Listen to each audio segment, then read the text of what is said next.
오늘은 양력으로 2024년 12월 12일이고요. 음력으로는 2024년 11월 12일입니다. 오늘 명식은 갑진년 병자월 경술일이 되겠고 일지는 경술이 되겠습니다.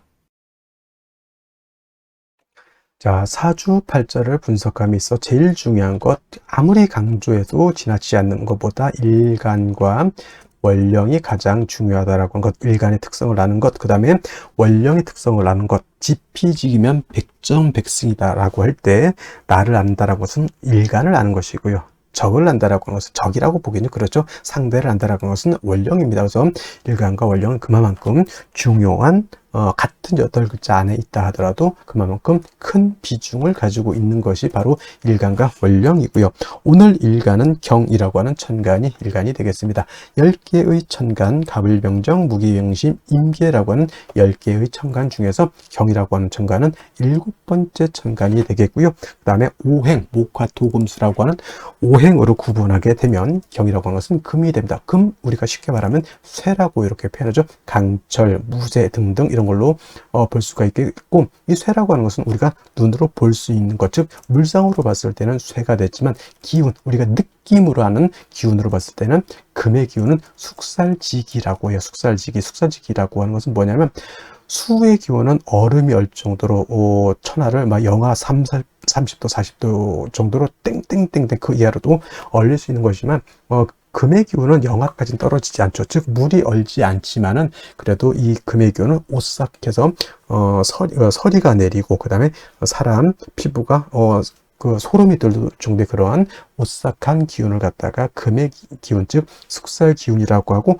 여러분들 명리 배울 때 금의 기운, 즉 숙살 기운이 있어야지만 결실을 얻는다, 이렇게 많이 공부들 하셨으리라 생각이 됩니다. 금의 기운이 강한 그러한 계절이 바로 또 가을이고, 가을 되면은 봄에 심었던 씨앗들, 봄에 심었던 묘종들, 사과나무, 배나무 등등의 어떤 과실수에서도 그러한 결실을 많이 얻게 되죠. 사람도 이제 해가 시작했을 때 올해의 계획을 세우게 되고, 그 다음에 이제 가을이 되면서부터 다시 한번 싹 뒤돌아보죠. 내가 과연 잘 살았는지, 계획을 잘 지켰는지, 내가 생각했던 어떤 결실이 있는지, 이런 것들을 한번 이렇게 생각해 보게 되는 그런 기운이 바로 이 숙살의 오싹한 기운, 이런 오싹함이 있어야 한 해가 이제 저물어 가는구나 라고 하는 그러한 느낌도 알게 된다, 이렇게 볼 수가 있겠죠. 그래서 금이라고 하는 것, 가을의 기운을 말하는 것이고, 그 다음에 이 가을의 기운, 천간으로 경금, 내일 공부하는 신금이 가을이라고 하면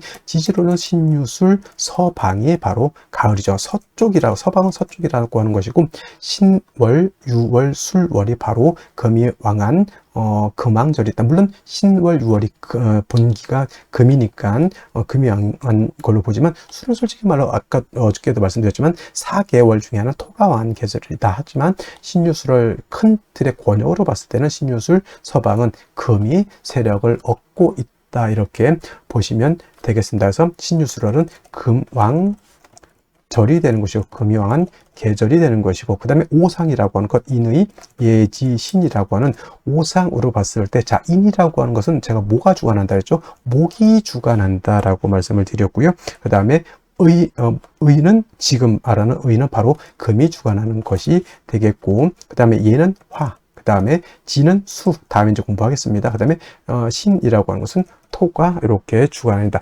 금은 이렇게 의를 주관하는 것이다. 그래서 제가 경금이라든가 특히나 이제 신금, 경신금을 보게 되면은, 금이라고 하는 오행을 보게 되면, 예전에는 제가 이 설명을 할 때 관우를 자꾸 설명을 했었는데, 관우 우리나라 장수가 아니죠. 그래서 이제 바꿔왔습니다. 누구로? 이순신 장군, 성웅 이순신 장군으로 명량해전에서 13척의 배로서 300척이 넘는 상대의 전함을 갖다가 깨박살을 낸 아주 희대의 세계사에 없는 그런 업적을 이룬 그런 이순신 장군 같은 분들이 바로 의를 굉장히 중시 여기고, 충의라고 하죠. 충의를 굉장히 중시했었던 그런 분이다라고 해서, 여러분 경금, 신금을 생각할 때는 바로 의, 이순신 장군을 연상하시면 되겠습니다. 근데 이순신 장군이라는 분이 좀 논외의 예이지만 너무 의만 주관한 것도 아니고 자기 병사들이라든가 자기를 믿고 따랐던 어떤 백성들한테 또 한없이 또 자애로웠던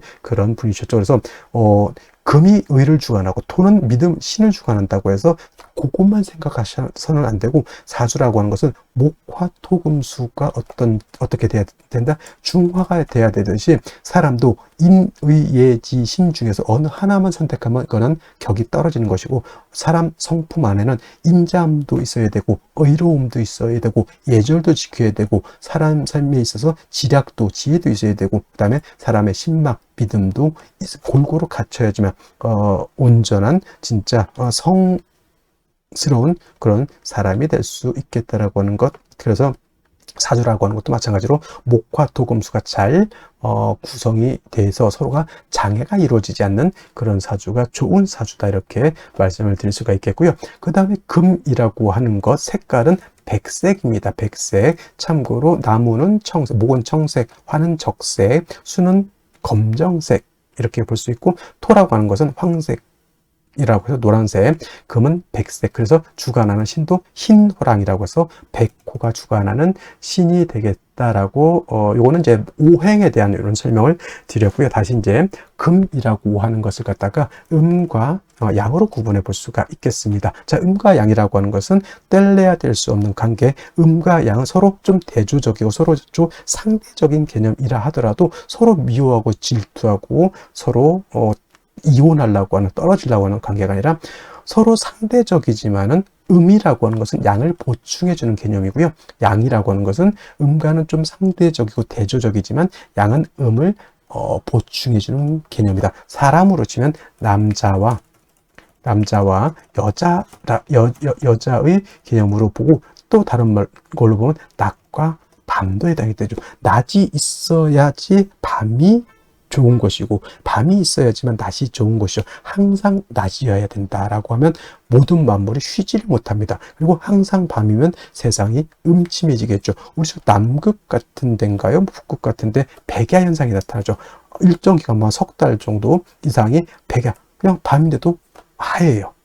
태양 계속 떠 있으니까 사람이 돌아버립니다. 어느 정도 태양이 지고, 우리가 그렇게 살아왔으니까 태양이 뜨고 태양이 지구를 보고 하루가 가는구나 이렇게 보는데, 계속 밤이면 시간이 가는지 시간이 가지 않는지 알 수가 없죠. 시계가 있어야지만 알 수가 있겠다. 해서 음양이라고 하는 것은 서로 대조적이지만 음은 양을 보완해주고 양은 음을 보완해주는 그러한 개념의 것이다라고 이해해 두시면 좋겠고요. 그 다음에 경금이라고 하는 음령으로 구분하게 된 경금은 양금이 되죠. 양의 기운을 가지고 있는 양금이 되는 것이고, 음금이라고 하는 것이 양금이 있으니까 당연히 음금이겠죠. 내일 공부하게 되는 신금이라고 하는 것이 음의 기운을 가지고 있는 음금이라서 양금인 경금과 음금인 신금 같은 금이지만 음양의 차이가 있다. 자, 양금인 경금은 어떤 금이, 양이라고 하는 것은 좀 강하고 거칠고 투박하고 무겁고 단단한 그런 성향의 금이다라고 봤을 때, 음금은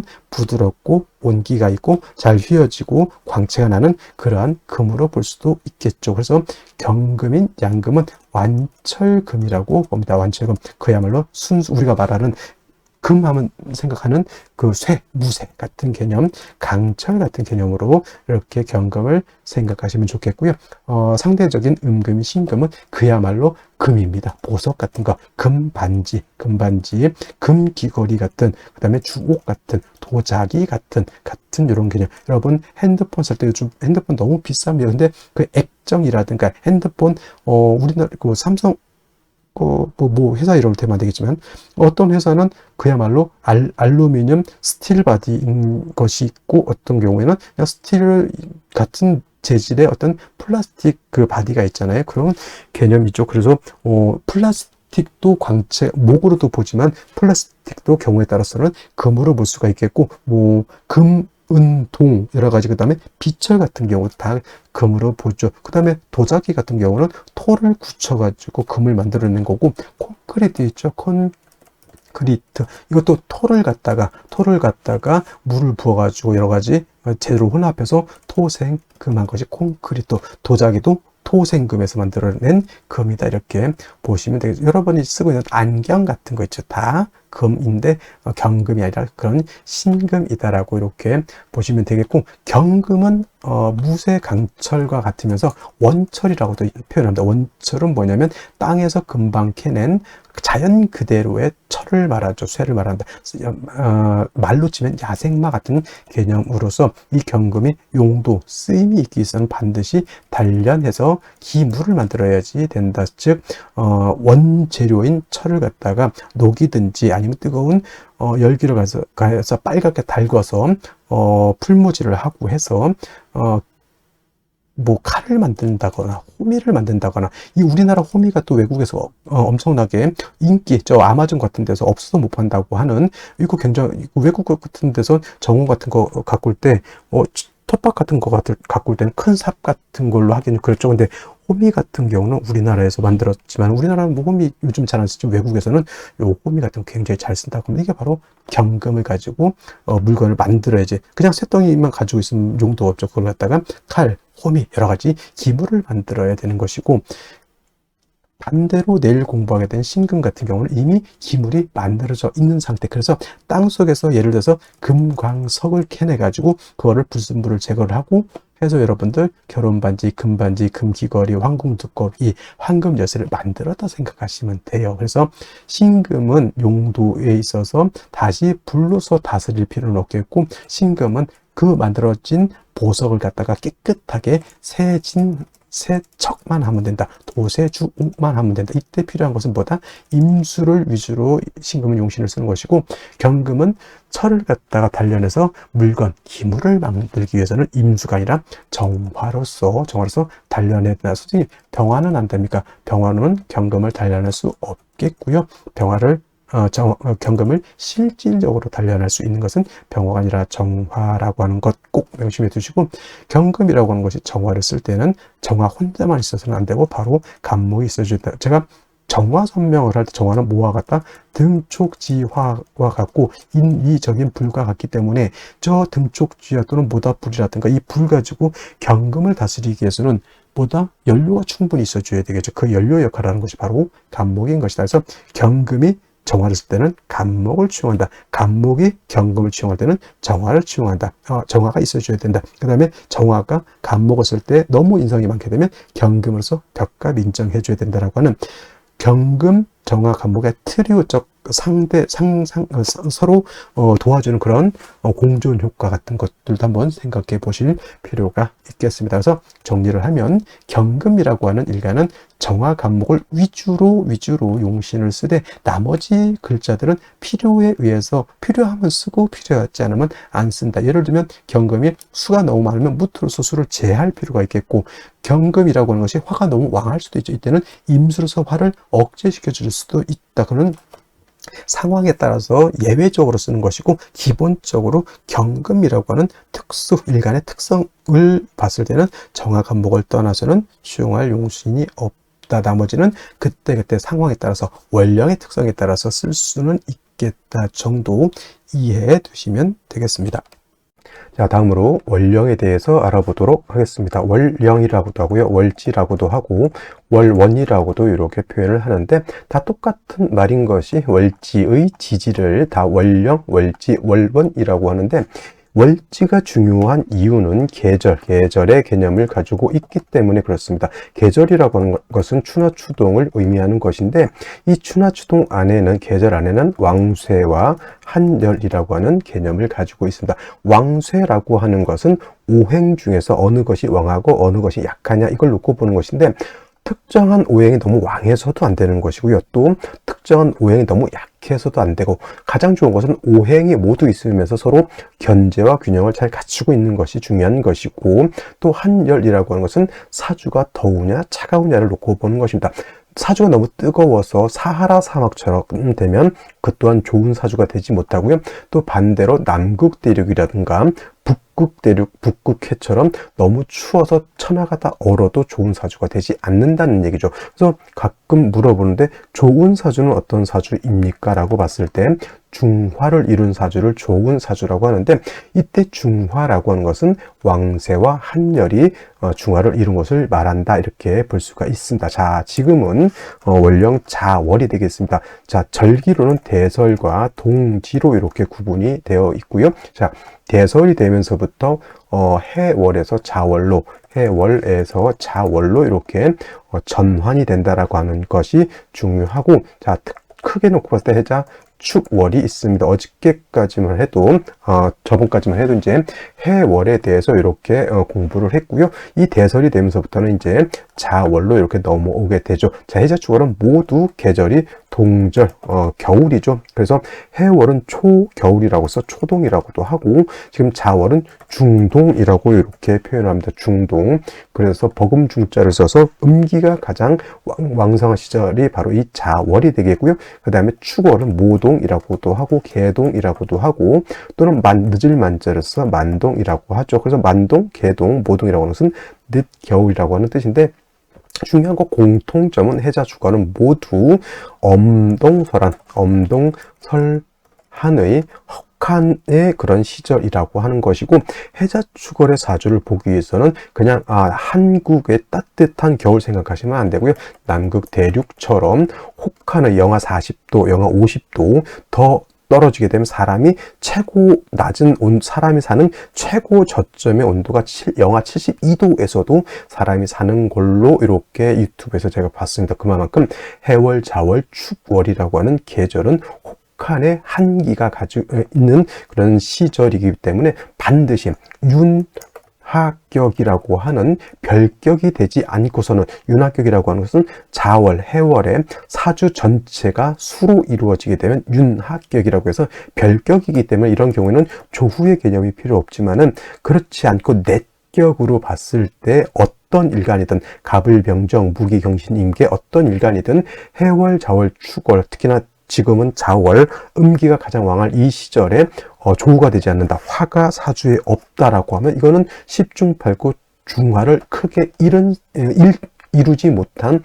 그런 사주, 한열의 중화가 이루지 못한 사주가 되기 때문에 매우 빈한한 사주, 빈천한 사주가 될 수 있다. 그래서 해자 주간에 원국에서 화가 없을 때는 반드시 운이라도 목화운으로 행해서 따뜻한 온기를 맞아야지만 사람이 살 수 있다, 이렇게 볼 수가 있겠고요. 또 자월 같은 경우는 수라고 하는 것이 제왕지가 됩니다. 수가 굉장히 왕성한, 아마 12개월 중에서 가장 왕성한 시점이고, 동지라고 하는 시점이 되게 되면 음이 가장 왕성한 시절이면서 동지가 되면서부터 일양이 이때 시상한다, 이렇게 볼 수 있어요. 그래서 동지세수설이라는 말이 있고요. 그 다음에 우리가 흔히 쓰는 입춘세수설이라고 하는 말이 있는데, 한 해의 시작, 예를 들어서 지금이 개묘년이고 내년이 갑진년인데, 개묘년에서 갑진년으로 바뀌는 그 시점을 동지를 해야 된다라고 하는 그런 설이 있고요. 또는 입춘으로 해야 된다라고 하는 그런 학설이 있는데, 동지세수설을 치용한다라고 하는 이론은 왜냐? 지금 말씀드렸던 것처럼 일양의 시생이 바로 동지에 시생하기 때문에 동지를 기점으로 해야 된다라고 하는 것이고, 실질적으로 양이 시작하는 것은 계절, 봄이 목화가 양이고 금수가 음이기 때문에 목이 실질적으로 시작되는 입춘부터 한 해가 시작되는 것으로 봐야 된다고 하는 것이 바로 이 입춘세수설이 됩니다. 하지만 통설적 견해는 동지세수설이 아니라 입춘세수설을 치용한다라고 하는 것까지 여러분들이 이해해 주시고, 자월은 수가 왕성한 그러한 시절이기 때문에 반드시 화가 필요한데, 이때 화는 병화를 얻는 것이 정화를 얻는 것보다 월등히 좋고요. 그 다음에 충분한 조후가 되기 위해서는 간지로 화가 3점 있으면 좋다. 그래서 뭐 화가 3점 있으면 좋다고 하니까 뭐 전부 화만 이렇게 생각하는데, 지지로 인사가 있고 천간에 병화가 투출해도 되고, 지지로 사후가 있고 천간에 병화가 있어도 되고요. 아니면 정사모가 있는데 천간에 또 병화가 있어도 그런 상관이 없습니다. 목이 있어도 상관없다는 얘기입니다. 그래서 간지로 목화가 한 3점 정도 있게 되면은 해자 주간에 충분한 뭘 할 수 있다? 조후가 될 수 있다 라고 하는 것. 해서 중요한 것, 자월에 태어나는 사주는 화를 반드시 얻어야 된다라고 하는 것 꼭 명심해 두시기 바랍니다. 자, 그러면 일간경금이 자월에 태어났을 때는 사주를 어떻게 배합하는 것일까요? 자, 일간경금이라고 하는 것은 양금이면서 제가 완철금이라고 했죠? 그냥 완철금보다는 이제 무쇠라든가 강철, 원철 이렇게 생각하시면 좋겠고요. 무토라고 하는 경금이라고 하는 것은 화로서 단련해야 경금으로서 용도 쓰임이 있다라고 했고, 그 경금을 단련하는 것은 실질적으로 정화라야지만 경금을 단련할 수 있다라고 했는데, 이 경금이 자월에 태어났다라고 하는 뜻은 경금일간이 왕할까요, 약할까요? 자월은 수가 12달 중에서 가장 왕성한 그런 시점이면서 수는 제왕지가 돼서 무지무지왕한 반면에 경금, 신금이 자에 이르게 되면 포태법으로 보게 되면 여기가 사지가 되죠. 사지면 일간이 왕하다는 뜻이에요. 약하다는 뜻이에요. 매우 신약이라는 뜻이죠. 일간은 약한데 식상이 왕해서 약한 금의 기운을 설기태과하게 만들죠. 이건 좀 이따 말씀드리겠지만은 경금이 자월에 되게 되면 금수진상관격이라고 해서 일간이 매우 약하다 이렇게 보게 됩니다. 그래서 자월의 경금은 물론 화도 필요하지만 일간 경금이 너무 약하기 때문에 약한 경금을 갖다가 생조 또는 방조해 주는 것이 필요하겠다라고 하는 것. 그래서 가장 좋은 것은 금은 신유금 등에 있어서 신유금이 있어서 일간 경금을 생조해 방신해 주는 것이 더욱더 중요하고요. 그 다음에 경금이라고 하는 것, 용도 있기 위해서는 뭐가 필요합니까? 화를 얻는 것이 중요한데 경금을 단련하는 것은 정화로서 단련하는 것이고, 또 예를 들면은 병화라고 하는 것도 필요하게 되죠. 왜냐? 선생님, 화가 2개가 필요할까요? 이건 필요합니다. 왜냐하면 정화는 경금을 단련하는 용도인 것이고요.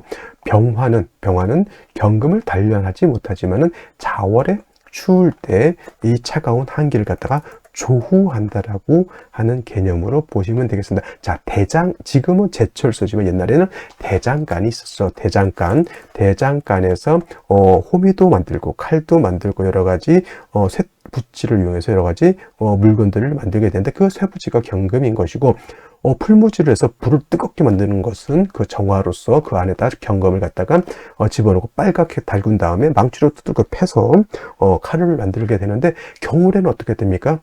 겨울에는 추워요. 그래서 경금을 단련하는 것은 정화로 단련하지만 주변을, 작업장을 따뜻하게 해주는 것은 별도로 병화가 필요하다라고 하는 겁니다. 그래서 이론적으로 봤을 때는 경금이 자월에 태어나서 병정화를 보게 되면 이건 뭐가 됩니까? 그렇죠. 관살 혼잡이 되는 것인데, 자월의 경금, 해월의 경금은 관살 혼잡을 좋아한다, 싫어한다, 오히려 좋아한다라고 하는 것이고, 또 자월의 정화, 병화가 약하기 때문에 간목으로서 병정화를 보좌해 주는 것이 필요하다. 그러니까 우선순위는 뭐예요? 일단 경금을 단련할 수 있는 정화가 1순위, 그 다음에 조후할 수 있는 병화가 2순위, 그 다음에 병정화를 보좌해 줄 수 있는 간목이 3순위가 되는데, 기본적으로 경금이 지지의 뿌리가 있다라고 하는 것은 전제로 삼아야 됩니다. 경금이 만약에 왕할수록 큰 물건을 만드는 것이고요. 경금이 약할수록 작은 물건을 만든다, 이렇게 생각하시면 된다, 이렇게 말씀을 드릴 수가 있겠습니다. 자, 다시 오늘의 명식을 살펴보도록 하겠습니다. 자, 오늘 명식 일간은 경금일간이 되겠고요. 경금일간이 태어난 원령은 자월이 되겠습니다. 일간과 원령의 특성 매우 중요한 개념 되겠고요. 세 번째로 격국과 용신이라고 하는 개념도 살펴볼 필요가 있겠습니다. 자, 격국이라고 하는 것, 사주 8글자의 틀, 사주 8글자가 어떻게 구성이 돼서 서로 상호 간의 견제와 균형을 이루고 있느냐를 보는 것이고요. 용신이라고 하는 것, 사주 8글자 중에서 이 사주를 중화시킬 수 있는 가장 핵심적인 요소를 용신이라고 합니다. 그리고 용신이라고 하는 것은 울로를 볼 때도 굉장히 필요하죠. 이 사주에 부합되게 대운이라든가 세운의 흐름이 가는지 또는 그렇지 않게 가는지, 대체적으로 용신에 부합되게 가면 그 대운의 흐름, 세운의 흐름이 좋게 가는 것이고요. 그렇지 않고 용신과 역행하는 흐름으로 가면은 아무래도 사주에 부합되지 않게 가는 것으로 볼 수 있어요. 사주에 부합되지 않는다는 것은 뭐예요? 부귀영화를 누려야 되는데 그렇지 않고 힘든 삶을 살 수도 있다라고 하는 것으로 우리가 추측해 볼 수도 있겠습니다. 자, 격국과 용신이라고 하는 개념도 결국은 일간과 원령이라고 하는 토대 위에서 살펴볼 수가 있는데, 자, 일간 일간 경금이라고 하는 것은 양금이 될 것이고요. 월지 있는 자수는 음수가 됩니다. 채, 양, 용, 음이라고 해서 자수는 본시 양인데 쓰는 것은 음으로 쓴다라고 했습니다. 왜냐하면 자수라고 하는 것 지장간을 살펴보게 되면 자 본기가 아니죠. 초기 또는 역이라고 임수가 있고 그 다음에 본기 개수가 있습니다. 자수의 지장간 2개밖에 없죠. 다른 건 3개 있는 것들도 많은데 임수 개수가 있는데 자중에 있는 임수는 쓴다 안 쓴다. 용신을 시용하거나 격국을 논할 때 자중에 있는 임수는 없는 것과 같다. 자에는 임수도 있긴 있지만 본기 하나만 있다 이렇게 생각하시면 돼요. 자수는 천간으로 봤을 때 임수는 양수, 개수는 음수가 되죠. 그래서 자는 지지에서 본시 양에 해당이 되지만은 쓰는 것은 양으로 쓰게 될 수밖에 없죠. 본기가 개수이기 때문에. 그래서 채, 양, 용, 음이라고 하고요. 양수가 양금이 음수를 받죠. 양대 음의 관계. 금은 수를 생하는 관계가 되겠습니다. 일간인 경금이 내가 생하는 것이죠. 아생자라고 표현하고요. 아생자는 식상이라고 합니다. 식상이라고 하는 것은 내가 생하는 것이죠. 나의 자식 같은 개념이라고 생각하면 되겠습니다. 그래서 여자의 경우, 여명의 경우는 자식을 식상으로 보고, 자, 나를 생하는 것도 있었습니다. 공부할 때. 이거는 생아자라고 이렇게 표현을 하고요. 생아자는 인성, 이거는 어머니 같은 그런 개념이다라고 볼 수가 있는 겁니다. 그래서 이런 경우에는 남녀 불문하고 인성은 어머니가 되는 것이고 식상은 자식이 되는데 여명한테 자식은 식상이 되는 것이고 남자는 관성이 자식이 된다 이렇게 볼 수가 있겠습니다. 그래서 식상이라고 하는 것은 내가 표출하고 내가 바깥으로 발산하는 것, 뭐 창작물도 해당이 될 수가 있겠고 아랫사람으로도 볼 수 있고 뭐 부하 직원으로도 볼 수가 있고 나의 말과 행동 같은 것들도 식상으로 볼 수가 있죠. 그래서 식상이 왕한테 일간도 세력이 있으면 그야말로 언행일치가 되고 말을 잘하고 머리가 총명한 사람이 되는 것이지만 식상이 왕한데 일간이 약해서 설기태과가 된다. 그러면 언행일치가 잘 되지 않고 말만 많은데 그 말을 갖다가 자기 스스로 이행하지 않는 약간 허풍쟁이가 될 수도 있다 이렇게 보는 겁니다. 그래서 설기가 식상이 왕한 경우에는 반드시 인성이 있어서 일간을 생해주거나 또는 일간 스스로가 세력을 크게 얻는 것이 필요하다 이렇게 볼 수가 있겠고 식상은 다시 식신과 상관으로 이렇게 구분해 볼 수 있는데 식신이라고 하는 것은 일간과 식상과의 관계가 어떻다 음대음이 되거나 또는 양에 대해서 양의 관계가 성립이 돼서 음양의 조화가 맞지 않으면 이건 식신이라고 하고요. 상관이라고 하는 것은 일간과 식상과의 관계가 오늘처럼 이렇게 양대음이 되거나 또는 반대로 음대양이 돼서 음양의 조화가 맞으면 이거를 상관이라고 이렇게 표현하죠. 그래서 양금, 경금이 월인 자월이 태어나게 되면 상관격이 되는 것이고 자 자월은 수왕절임에 반해서 금은 자월이면 여기가 사지가 되기 때문에 일간은 약하고 상관이 왕하다. 그래서 이거는 금수, 진, 상관, 격이다 이렇게 표현해요. 진자가 붙으면 뭐가 된다? 일간이 약하고 상관이 왕한 그런 구조가 되는 것이고 일간이 약하고 식상이 왕, 상관이 왕하면 어떻게 돼요? 아까 말씀드렸던 것처럼 설기태과 또는 설기과다한 그런 구조가 되는 것이니 자월에 경금이 태어나면 반드시 인성이라든가 비견 겁재가 있어서 약한 일간 경금을 도와주지 못한다고 하면 아까 말씀드렸던 것처럼 설기가 너무 심해서 일간이 너무 극약해지고 또 자월, 해자월 같은 경우는 수왕절이고 수왕절은 엄동설한이라고 했죠. 굉장히 한기가 극심한 그런 시절이기 때문에 일간을 도와주는 것도 도와주는 것이지만 반드시 관성인 화가 있어서 조후까지 필요한 그런 구조라고 볼 수 있죠. 조후할 때는 병화를 얻는 것이 가장 이상적이고요. 근데 이 병화라고 하는 칠살은 조후는 할 수 있을지는 모르겠지만 경금을 단련할 수는 없겠다. 그래서 병화로는 조후하고 정화를 얻어서 별도로 경금을 단련하는 구조. 이렇게 되면 이제 관사론잡이 될 수도 있는데 해자축월의 경금은 관사론잡을 꺼리지 않는다. 이렇게 기억해 두시고요. 이렇게 자월의 병정화라고 하는 관사를 쓰려고 하면 반드시 경금이라고 하는 것이 지지로 신유, 금 또는 축토, 사화 등의 뿌리를 튼튼하게 두어야지만 저 관사를 쓸 수 있고 만약에 일간 자체가 약하면 극설교집이 될 수 있는 구조가 된다. 이렇게 말씀드릴 수가 있겠습니다. 오늘 같은 경우에는 이제 월간에 이제 병화가 이렇게 투출되어 있기 때문에 병화로서 조후할 수 있는 그런 구조는 되어 있다 이렇게 볼 수 있겠고요. 자, 일지 술토를 받아서 경술 일출과 대조. 이 술은 토이지만 경금도 뿌리를 둘 수 있고 병화도 미약하게나마 뿌리를 둘 수 있지만 역시나 일간도 약하고 화도 약한 단점이 있겠고요. 진토는 이제 습토이기 때문에 경금을 생할 수 있고 건토는 경금을 생할 수 없습니다.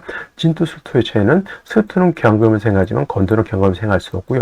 술토는 경금이 뿌리를 둘 수는 있지만 진토는 경금이 뿌리를 둘 수 없다라고 하는 차이점이 있습니다. 연간 간목 재성이 병화를 생조해주는 구조. 자, 이렇게 되면 이제 술중 정화로 경금을 단련하기는 좀 어렵겠고요. 약간 조언은 할 수 있는 그런 구조가 되었다 이렇게 볼 수는 있겠습니다. 자, 그러면 생시는 어떤 생시를 얻는 것이 좋을지 알아보도록 하겠습니다. 자, 생시를 보도록 하겠습니다. 제일 먼저 병자시를 보도록 하죠.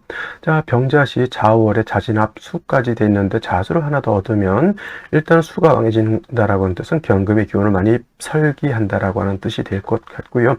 병화가 다시 하나 투출해서 조우할 수 있는 그런 구조는 갖추었지만 다시 병화만 너무 왕해지게 되면 조우는 가능한데 오히려 화, 극, 금 해서 오히려 경금을 파극하는 그런 결과가 나타날 수도 있다라고 하는 점을 우리가 기억해 둬야 될 것 같고요. 정축시 같은 경우에는 술에도 통근할 수 있고 이렇게 축에도 경금이 통근할 수 있습니다. 근데 말씀드렸던 것처럼 지지로 신유, 금 등에 통근하는 거에 비해서는 뭐 술토라든가 축토에 뿌리를 내리는 것은 그렇게 경금 자체가 왕해진다라고 볼 수는 없고요. 이건 습토이기 때문에 당연히 경금을 생할 수 있습니다. 아까 이렇게 되면은 일단 틀은 갖추었다. 일단 일간 경금이 굉장히 뭐 세력이 크다라고 볼 수는 없지만 일단은 술축에 뿌리를 두고 있기 때문에 경금이 일단은 근기는 있다라고 볼 수 있고요.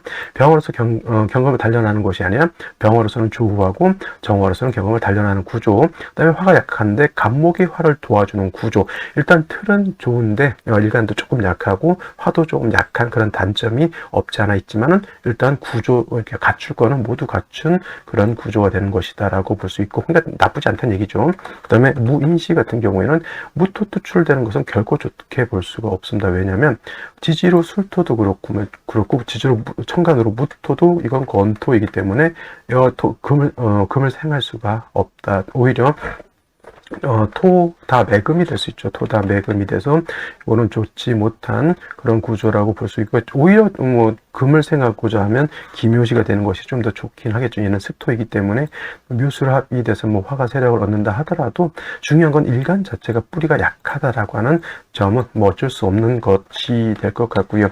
경진시 이거는 진술충 때문에 저는 권장드리지 않는 그런 생시라고 볼 수가 있겠습니다. 신사시 같은 경우에는 화가 더 왕해졌다 이렇게 볼 수도 있지만은 사화는 금의 장생처라는 것을 여러분들 꼭 기억해 두시기 바랍니다. 이런 경우에는 경음이 장생처인 사이에 뿌리를 둘 수 있다라고 하는 점, 병화는 사이에 뿌리를 튼튼하게 둘 수 있겠죠. 이것도 나름대로 틀은 나쁘지 않은데 정관인 정화를 얻어서 경금을 단련할 수 있었다라고 하면 더욱 좋겠지만은 술중에 있는 정화로는 경금을 단련하기가 힘들다 이렇게 보시면 되겠고, 임오시 같은 경우에는 오화를 얻었죠. 오술 합도 되고 병화가 오술 합에 뿌리를 두고 있으니까 조후도 어느 정도 될 수 있다라고 볼 수가 있겠습니다. 간목이 병화를 생하는 것도 나쁘지 않죠. 결국은 또 어디에 봉착하죠? 일간이 너무 약하다라는 것에 봉착할 수밖에 없겠고, 마지막으로 하나 더 본다라고 하면 이제 갑신시 같은 경우,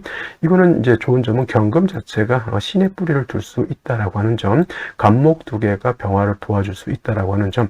그러면 이제 여기서 이제 조금 아쉬운 점은 뭐냐면 정화로서 경금을 단련할 수 있었으면 좋았을 터인데 정화를 보지 못했다라고 하는 좀 더 아쉬움이 있다. 그러면 모든 것을 원국에서 갖추지 못했다라고 하면 이거는 뭐냐면 대운에서 갖추지 못한 것을 얻을 수 있으면 좋겠다. 그럼 목화운으로 가게 되면은 일단 일간 경금이 진의 생을 받으면서 술의 뿌리를 두고 신의 뿌리를 술과 신의 뿌리를 둬서 경금 자체가 약하지 않으니 조우도 되고 있잖아요. 어쨌거나 그러면 이거는 이제 화운 정화를 이제 대운이라든가 세운 같은 데서 얻게 되면 이때는 경금을 단련해서 경금의 용도 가치가 드러날 수 있겠다.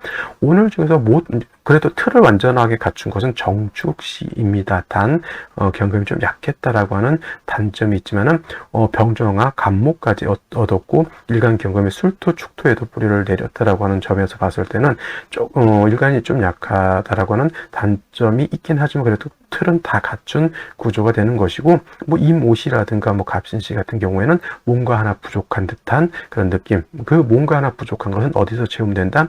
울로, 대운이라든가 세운에서 채울 수 있다라고 하면 그거는 이제 그때만큼이라도 사주가 완벽해질 수 있는, 그때 이제 부귀영화 뭔가를 얻을 수 있는 그런 구조의 틀이 된다, 이렇게 볼 수가 있겠습니다. 자, 오늘은 여기까지 설명드리도록 하겠고요. 저는 내일 또 찾아뵙도록 하겠습니다. 감사합니다.